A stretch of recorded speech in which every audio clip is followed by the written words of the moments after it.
আমি একজন ইন্টারন্যাশনাল রিক্রুটারকে জিজ্ঞেস করেছিলাম ভালো চাকরি পাওয়ার জন্য আসলে ক্যান্ডিডেটদের কি করা উচিত। উত্তরে তিনি যা বললেন, Just avoid making 5 major mistakes in your CV. তাই আজকের ভিডিওতে আমি চেষ্টা করব আপনাদেরকে সেই 5টা ভুল ধরিয়ে দেওয়ার জন্য, যাতে আপনাদের উপকার হয়। 1 নম্বর ভুল হচ্ছে অতিরিক্ত লম্বা বা অপ্রাসঙ্গিক তথ্যপূর্ণ সিভি। অনেকেই নিজের সিভিকে অনেক বড়, প্রায় 6-7 পৃষ্ঠা জুড়ে লেখেন এবং যেখানে নিজের এসএসসি এইচএসসির ফলাফল থেকে পারিবারিক বিবরণ সহ নানান অপ্রাসঙ্গিক তথ্য দিয়ে ভরে ফেলেন। এটা কোনোভাবেই কাম্য না। সিভি মূলত 2 পৃষ্ঠার বেশি হওয়া উচিত না।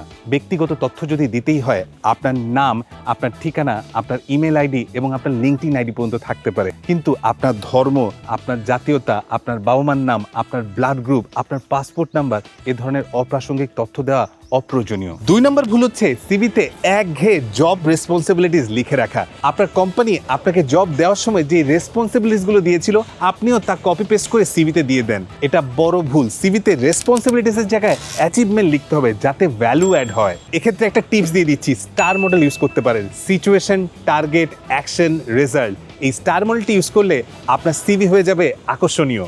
3 নম্বর ভুল হচ্ছে ভুল ফরম্যাট এবং বিশৃঙ্খল ডিজাইন। অনেকেই সিভিতে নানান রকম কালার, শেড, বিভিন্ন রকম টেবিল ব্যবহার করেন। মনে রাখতে হবে এটি কিন্তু এটিএস পড়তে পারে না। এটিএস কি আমি ভিডিও শেষে বলছি। সবসময় আপনার সিভিকে সিম্পল, ক্লিন এবং প্রফেশনাল রাখার চেষ্টা করবেন। ফন্ট সাইজকে 10 থেকে 12 মধ্যে রাখার চেষ্টা করবেন এবং স্পেসিং 1 থেকে 1.15 রাখার চেষ্টা করবেন। 4 নম্বর ভুল হচ্ছে সিভিতে স্কিল উল্লেখ না করা। 90% প্রফেশনালসদেরকেই দেখা যায় সিভিতে কোনো স্কিল উল্লেখ না করে অন্যের সিভি থেকে কপি পেস্ট করে নিজের সিভিতে বসিয়ে দেয়। এটা মারাত্মক ভুল। নিজের সিভিতে নিজের সফট এবং হার্ড স্কিল মিলে টোটাল 10টা স্কিল অবশ্যই উল্লেখ করা উচিত। 5 নম্বর ভুল হচ্ছে সিভিতে জব রিলেটেড কিওয়ার্ড বা বাজওয়ার্ড না থাকা। অনেক সিভিতে সঠিক কেরিয়ার সামারি ঠিক মতো থাকে না, যা সিভিকে খুব সাধারণ করে ফেলে। গুগল থেকে কপি পেস্ট করে I am a hard working dedicated individual seeking a challenging job এ ধরনের গদবাঁধা কথাবার্তা লিখে রাখে।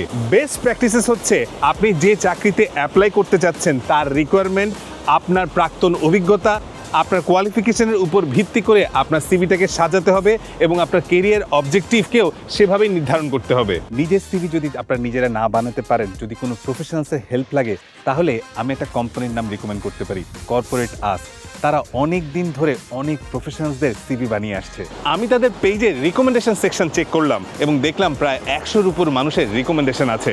তাই আপনারা যদি তাদের থেকে সার্ভিস নিতে চান, আমি কমেন্ট সেকশনে একটা লিঙ্ক দিয়ে দিচ্ছি, সেই ফর্মটি ফিল আপ করতে পারেন এবং কর্পোরেট আর্টস থেকে আপনাকে ফোন দিয়ে আপনার সাথে কথা বলে আপনাকে সার্ভিস দেওয়ার চেষ্টা করবে। সিভি কিন্তু সবসময় কাস্টমাইজ একটা ব্যাপার।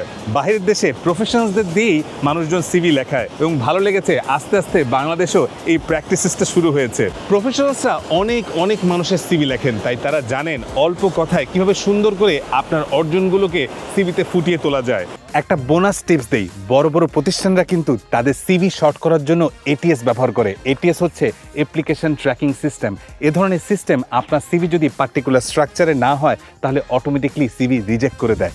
তাই আমার রিকমেন্ডেশন থাকবে সিভিতে অযথা কালার দিয়ে, বিভিন্ন রকম উল্টাপাল্টা টেবিল দিয়ে না সাজানোর। আশা করি আজকে ভিডিওটা আপনাদের কাজে আসবে এবং আপনারা সিভিতে এই একই ভুল বারবার করবেন না। যদি ভিডিওটি ভালো লাগে তাহলে সবার সাথে শেয়ার করে দিতে পারেন, তাহলে অন্য মানুষদেরও উপকারে আসবে। দেখা হবে পরবর্তী কোনো ভিডিওতে, পরবর্তী অজানা কোনো তথ্য নিয়ে। ততক্ষণ পর্যন্ত বাই বাই।